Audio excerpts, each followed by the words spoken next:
Hey, it's Nickback TV. What's up, man? It's your boy, Mr. Nickback TV, aka Blogaholic, back in the building, back in the mix.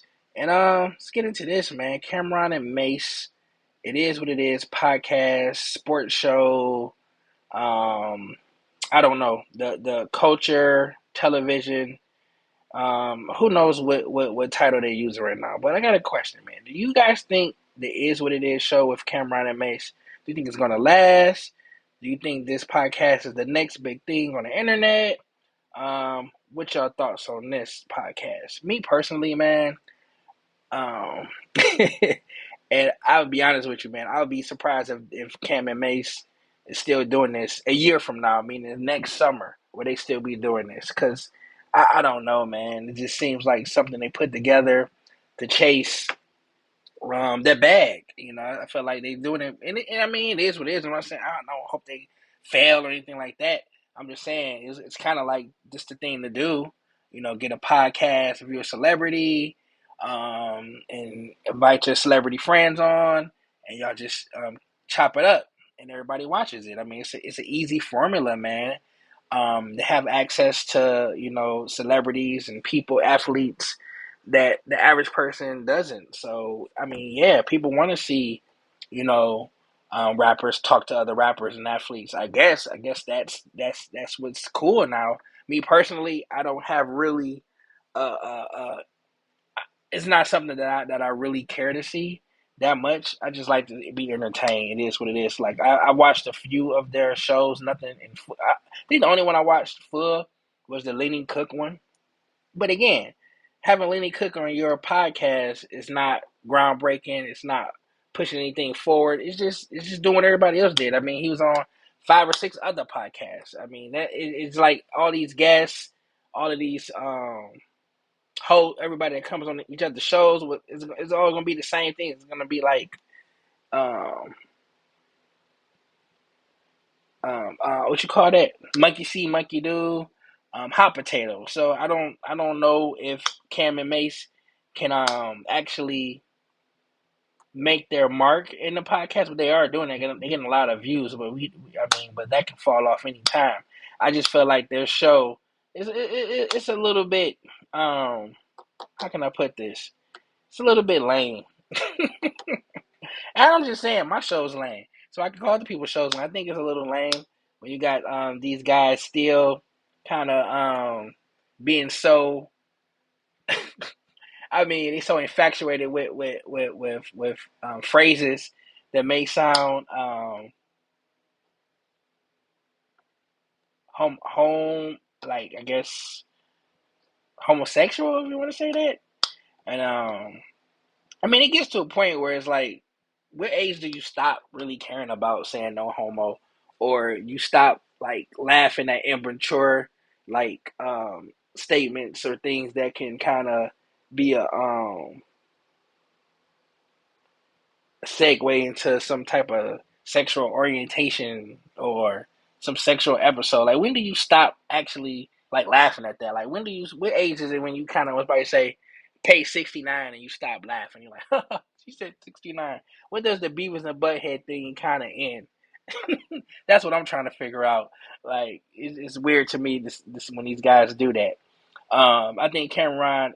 I mean, he knows how to play the whole beef stuff. He knows who to go at to get attention. I mean, he did it with Jay-Z. I mean, remember that that little time stretch in time where he was getting a lot of attention. He was going at Jay-Z every day with diss songs, with videos. He was trying to get his numbers up, but Jay-Z kind of ignored him and gave his attention to Jim Jones, and that kind of catapulted Jim Jones to where he's at right now.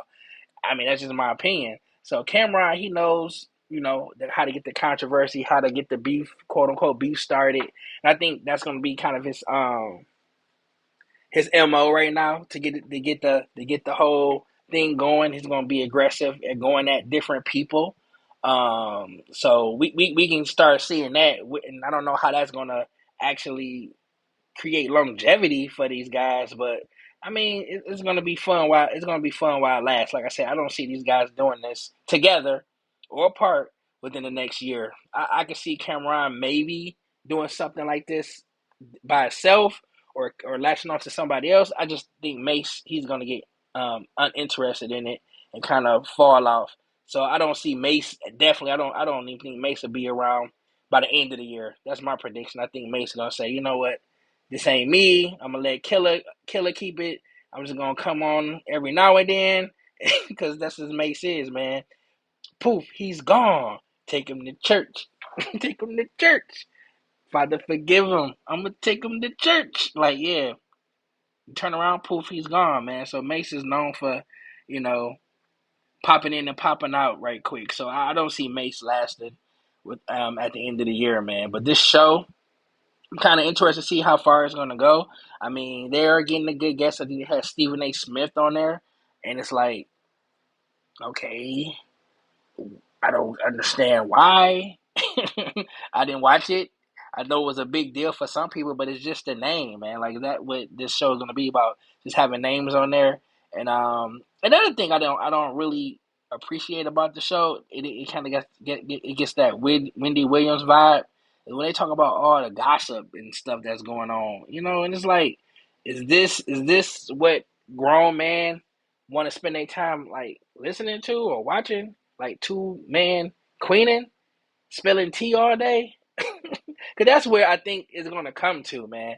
I think this is going to end up being like a Wendy Williams show for men. I think they're just going to start talking a lot about, gossip. It's like another TMZ site, man. They just talk about, the gossip of what's going on, man. Like the whole Jordan Poole thing and trying to give like a backstory. It's real hood, giving the backstory why people didn't like him, things like that. I mean, some people appreciate it, but I don't know how long it's gonna last. And again, Camron, and I know he has friends, and Mace, they have friends on the inside when it comes to sports and entertainment. They can get like details and the inside scoop, and they can be more unfiltered than people at ESPN. But again, how long is that gonna last? And people's gonna get turned off by the gossiping aspect of this show, or the cooning aspect of this show, quote unquote, or just the lack of professionalism when it comes to this show. I don't know if we should care about that stuff, but I mean they are trying to go at the big timer and crossover. So so we and then they're not talking about like music. So it's like sports. So it's like if you're an athlete, are you really gonna want to come on this show? Because who knows what these guys are gonna say in the future, or what was gonna be, what they're gonna do, where they may have some controversy, they may get canceled, and you may be one of the athletes caught up in the whole the mess of this show. So I think this show is gonna probably turn into more of a gossiping, spilling tea show on athletes and entertainment and things like that, as opposed to a real sports show you can take seriously. Like I don't see that at all. And I think at the end of the day it's gonna get kind of stale too, because I mean it's gonna probably have a guest that was just on the other podcast a few days ago. Like that's what's gonna be. It's like, and that's just my opinion on the show. So try to think about, it is what it is. Do you think this show gonna last, or what you thinking? It's your boy.